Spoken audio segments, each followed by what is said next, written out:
Ni vilio na simanzi vimetawala katika kata ya Uru Kaskazini, wilaya ya Moshi, mkoani Kilimanjaro, wakati waombolezaji walipojitokeza kuaga mwili wa mpendwa wao Deogratias Chua mwenye umri wa miaka 36, fundi ujenzi anayedaiwa amefariki dunia kwa kupigwa na mwajiri wake aliyemjengea nyumba alipoenda kumdai shilingi 200,000. Katika hali isiyozoeleka, familia ya marehemu imelazimika kutokupika chakula katika msiba huo, ikieleza nia yao kuwa imechukua uamuzi wa kususia jambo hilo kwa sababu Deogratias ameuawa kikatili, hali iliyopelekea wao kuona hakuna amani yoyote inayoweza kuwafanya wapike chakula katika msiba huo. Deogratias amefariki dunia akiwa ni mtoto wa pekee wa kiume aliyezaliwa katika familia yao, ambapo hata hivyo inaelezwa hakufanikiwa kupata mke wala mtoto enzi za uhai wake. Ikumbukwe awali Gadi TV ikizungumza na uongozi wa juu wa jeshi la polisi mkoa wa Kilimanjaro ulithibitisha kuwa tayari unawashikilia watu wawili kwa ajili ya uchunguzi wa tukio hilo. Hii ni Gadi TV, jina langu ni Aisa Msuya. Katika safari yake ya maisha hakufanikiwa kuwa na mwenza wala hakufanikiwa kuwa na mtoto. Ugonjwa: Deogratias Julian Chua hakuwahi kuwa na ugonjwa wowote. Mnamo tarehe 14 mwezi wa 3 mwaka 2025 marehemu Deogratias Chua alikufa katika kifo cha ukatili. Deogratias Julian Chua alikuwa ni kijana mchapakazi, alijishughulisha na masuala ya ujenzi. Tumeona hatuna umuhimu wa kupika chakula hapa kwa sababu ya matatizo ya ukijana kuuawa kinyama.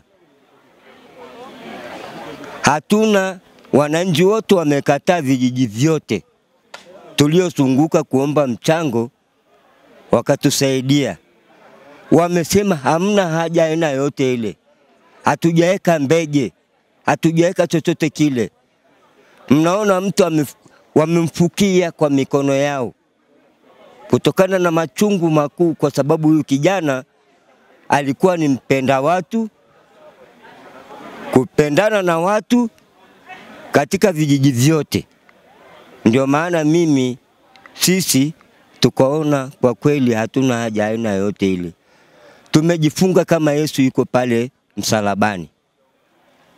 Nakumbuka mara ya mwisho Deo nilimpa kazi. Alifanya ile kazi kwa uaminifu na nikampa hela yake. Sidhani hata kama ile hela amekula Deo. Kwa hiyo tumesikitika sana. Tumesikitika sana. Ni kijana mchapakazi, hana shida na kitu cha mtu. Tumesikitishwa sana na kifo cha ndugu yetu. Tunaomba sana serikali ili silifumbiwe macho swala hili. Tunaomba mno, maana kwanza sasa hivi tupo kwenye msiba, lakini kuna matishio ambayo tunayapata. Deo alikuwa hana shida na mtu kabisa. Deo amefariki, hana mke, hana mtoto, na ni kijana yatima. Ndio kitu kilichosikitisha wengi sana. Hiyo familia inasemekana sio mtu wa kwanza kumkatisha uhai. Huyu inasemekana ni mtu wa pili. Kuna baba mmoja nadhani alikuwa anaitwa Michael Mroshi, Michael Kisima, naye pia alikatishwa uhai. Na hiyo familia ndio mpaka familia yake ikahamia huko wanakosema ni Chibo, na huyu ni mtu wa pili. Na kuna mtoto pia anasemekana alipotea kwenye mazingira ya kutatanisha kwenye hiyo familia.